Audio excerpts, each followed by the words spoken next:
सोमवार व्रत कथा। इस कथा बिना है सोमवार का व्रत अधूरा, इसे अवश्य सुने। सोमवार के व्रत को लेकर मान्यता है कि इस व्रत को करने से भगवान शिव अपनी भक्तों की मनोकामना जल्दी पूरी करते हैं। सोमवार का दिन भगवान शिव को समर्पित है, इसलिए इस दिन भगवान शिव की पूजा और व्रत करने का महत्व और ज्यादा बढ़ जाता है।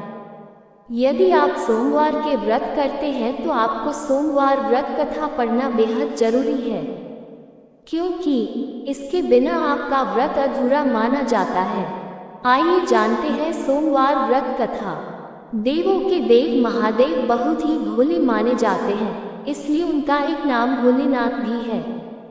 पौराणिक मान्यतानुसार भगवान शंकर को प्रसन्न करने के लिए किसी भी तरह के खास विशेष पूजन की आवश्यकता नहीं होती, क्योंकि कहा जाता है कि वह तो भोले हैं और भक्त की मन से की गई क्षणिक मात्र की भक्ति से ही वह प्रसन्न हो जाते हैं। अगर आप भी शिव की भक्ति और कृपा पाने के लिए सावन के सोमवार का व्रत करते हैं तो इस कथा से भोलेनाथ को प्रसन्न कर सकते हैं। इस कथा के बिना अधूरा है सोमवार का व्रत। भगवान शिव पूरी करेंगे सभी इच्छाएं। सोमवार के व्रत को लेकर मान्यता है कि इस व्रत को करने से भगवान शिव अपनी भक्तों की मनोकामना जल्दी पूरी करते हैं। सोमवार का दिन भगवान शिव को समर्पित है, इसलिए इस दिन भगवान शिव की पूजा और व्रत करने का महत्व और ज्यादा बढ़ जाता है।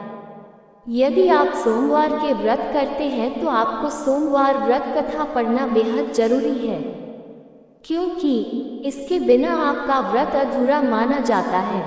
आइए जानते हैं सोमवार व्रत कथा। देवों के देव महादेव बहुत ही भोले माने जाते हैं, इसलिए उनका एक नाम भोलेनाथ भी है। पौराणिक मान्यतानुसार भगवान शंकर को प्रसन्न करने के लिए किसी भी तरह के खास विशेष पूजन की आवश्यकता नहीं होती, क्योंकि कहा जाता है कि वह तो भोले हैं और भक्त की मन से की गई क्षणिक मात्र की भक्ति से ही वह प्रसन्न हो जाते हैं। अगर आप भी शिव की भक्ति और कृपा पाने के लिए सावन के सोमवार का व्रत करते हैं तो इस कथा से भोलेनाथ को प्रसन्न कर सकते हैं। सोमवार व्रत कथा। इस कथा के बिना अधूरा है सोमवार का व्रत। भगवान शिव पूरी करेंगे सभी इच्छाएं। साहूकार को मिला संतान प्राप्ति का वरदान। एक बार किसी एक नगर में एक साहूकार था। उसके घर में धन की कोई कमी नहीं थी, लेकिन कोई संतान न होने के कारण वह बहुत दुखी था।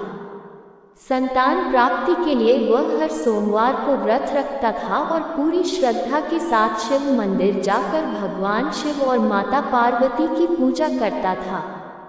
उसकी भक्ति देखकर एक दिन मां पार्वती प्रसन्न होकर भगवान शिव से साहूकार की मनोकामना पूर्ण करने का निवेदन किया। पार्वती जी के आग्रह पर भगवान शिव ने कहा कि हे पार्वती, इस संसार में हर प्राणी को उसके कर्मों का फल मिलता है और जिसके भाग्य में जो हो उसे भोगना ही पड़ता है। लेकिन पार्वती जी ने साहूकार की भक्ति देखकर उसकी मनोकामना पूर्ण करने की इच्छा व्यक्त की। माता पार्वती के आग्रह पर शिवजी ने साहूकार को पुत्र प्राप्ति का वरदान तो दिया, लेकिन उन्होंने बताया कि यह बालक 12 वर्ष तक ही जीवित रहेगा। माता पार्वती और भगवान शिव की बातचीत को साहूकार सुन रहा था, इसलिए उसे ना तो इस बात की खुशी थी और ना ही दुख। वह पहले की भांति शिवजी की पूजा करता रहा। कुछ समय के बाद साहूकार की पत्नी ने एक पुत्र को जन्म दिया। जब वह बालक 11 वर्ष का हुआ तो उसे पढ़ने के लिए काशी भेज दिया गया। साहूकार ने पुत्र के मामा को बुलाकर उसे बहुत सारा धन देते हुए कहा कि तुम इस बालक को काशी विद्या प्राप्ति के लिए ले जाओ। तुम लोग रास्ते में यज्ञ कराते जाना और ब्राह्मणों को भोजन दक्षिणा देते हुए जाना। दोनों मामा भांजे इसी तरह यज्ञ कराते और ब्राह्मणों को दान दक्षिणा देते काशी नगरी निकल पड़े। इस दौरान रात में एक नगर पड़ा जहां नगर के राजा की कन्या का विवाह था, लेकिन जिस राजकुमार से उसका विवाह होने वाला था वह एक आंख से काना था। राजकुमार के पिता ने अपने पुत्र के काना होने की बात को छुपाने के लिए सोचा क्यों न उसने साहूकार के पुत्र को दूल्हा बनाकर राजकुमारी से विवाह करा दूं। विवाह के बाद इसको धन देकर विदा कर दूंगा और राजकुमारी को अपने नगर ले जाऊंगा। लड़की को दूल्हे के वस्त्र पहनाकर राजकुमारी से विवाह करा दिया गया। साहूकार का पुत्र ईमानदार था, उसे यह बात सही नहीं लगी, इसलिए उसने अवसर पाकर राजकुमारी के दुपट्टे पर लिखा कि तुम्हारा विवाह तो मेरे साथ हुआ है, लेकिन जिस राजकुमार के संग तुम्हें भेजा जाएगा वह एक आंख से काना है। मैं तो काशी पढ़ने जा रहा हूँ। जब राजकुमारी ने चुन्नी पर लिखी बातें पढ़ी तो उसने अपने माता पिता को ये बात बताई। राजा ने अपनी पुत्री को विदा नहीं किया, फिर बारात वापस चली गई। दूसरी ओर साहूकार का लड़का और उसका मामा काशी पहुंचे और वहां जाकर उन्होंने यज्ञ किया। जिस दिन लड़का 12 साल का हुआ उस दिन भी यज्ञ का आयोजन था। लड़के ने अपने मामा से कहा कि मेरी तबीयत कुछ ठीक नहीं है। मामा ने कहा कि तुम अंदर जाकर आराम कर लो।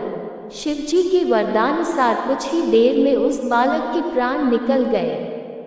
मृत भांजे को देख उसके मामा ने विलाप करना शुरू किया। संयोगवश उसी समय शिवजी और माता पार्वती उधर से जा रहे थे।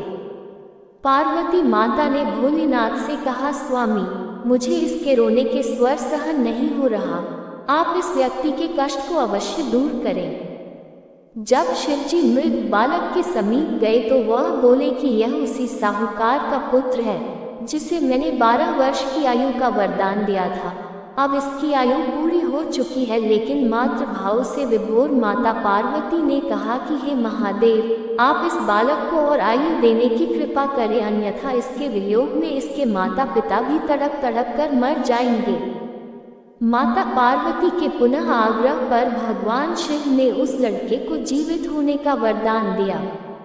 शिवजी की कृपा से वह लड़का जीवित हो गया। शिक्षा पूरी करके लड़का मामा के साथ अपने नगर की ओर वापस चल दिया।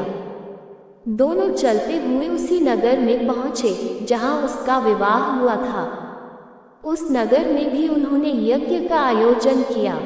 उस लड़के के ससुर ने उसे पहचान लिया और महल में ले जाकर उसकी खातिरदारी की और अपनी पुत्री को विदा किया।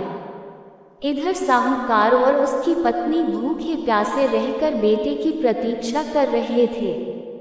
उन्होंने प्रण कर रखा था कि यदि उन्हें अपने बेटे की मृत्यु का समाचार मिला तो वह भी प्राण त्याग देंगे, परंतु अपने बेटे के जीवित होने का समाचार पाकर वह बेहद प्रसन्न हुए।